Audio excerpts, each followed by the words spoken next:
Hello friends, welcome to my YouTube channel CSLS Prajapati, and today I came along with the topic of section 194Q as well as section 206C1H. Friends, Finance Act 2021 has come up with section 194Q on which in which the transactions of sales and purchases are covered. So we'll see this section 194Q in detail, and along with the proviso and sub-proviso of section 194Q. We'll also see section 206C1H little, so that we can compare both the sections. So because section 194Q in some cases overrides section 206C1H also. So friends, section 194Q says that any person being a buyer who is responsible for paying a sum of rupees, sum to any resident, for the purchase of any goods or the value or aggregate of the value exceeding rupees 50 lakhs. In this case,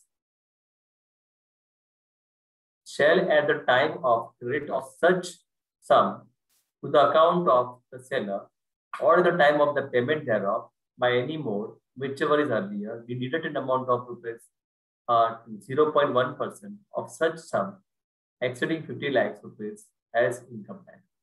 So for the purpose of this section, buyer means a person whose total sales, gross assets or turnover from the business is more than 10 crore, which is eligible buyer. And it is also proposed to provide that the provision of this section shall not apply to a transaction of which tax is deductible under any other provisions of the Act, and a transaction which is collectible under the provisions of section 206C other than the transactions to which section 1H of section 206C applies. So any transactions where the TDS is applicable, that is not covered into account, and any transaction under section 206 is also not applicable except 206C1H. This means if on a transaction, a tax collection of at source is required to be carried out under any other provision, then it would not be subject to TDS under this section. There is one exception to this, that section 206C1H will not apply. So if you look at the sales side, let us look at the sales side. If I am the seller, for example, I am the seller, then if my transactions are lesser than 50 lakhs collection, so any buyer is giving me a collection less than 50 lakhs, then there is no TDS, no TCS. And if there is a transaction between the buyer and the seller is more than 50 lakhs, then there are two things comes into picture. One, transaction, the turnover of the buyer is less than 10 crore. If the turnover of the buyer is less than 10 crore, then in that case, TDS will not be applicable, TCS will be applicable, right? But when the turnover of the buyer is more than 10 crore, then buyer will deduct TDS under section 194Q at the time of making the payment, and seller will not collect the TCS. This is one. Let us look at the reverse side, purchase side. So say I am a purchaser, so I am buying some material from a seller.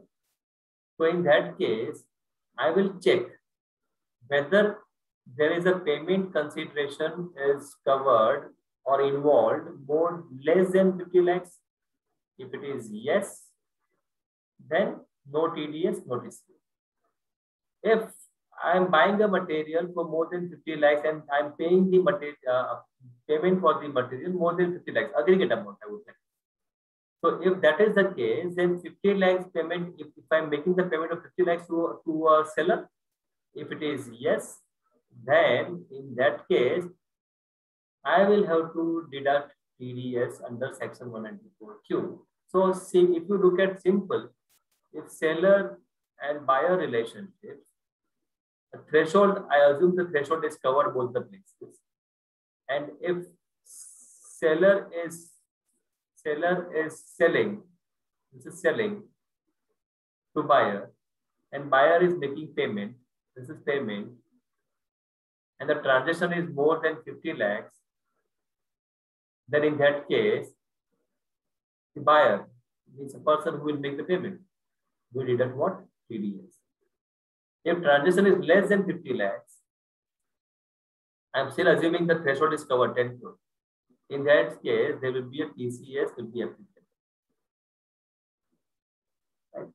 And the threshold is not covered, threshold is not there, then in that case TCS is applicable. And less than 50 lakhs, there is no such transactions. So this is it with what about the in nutshell about the section 194Q and section 206C1H.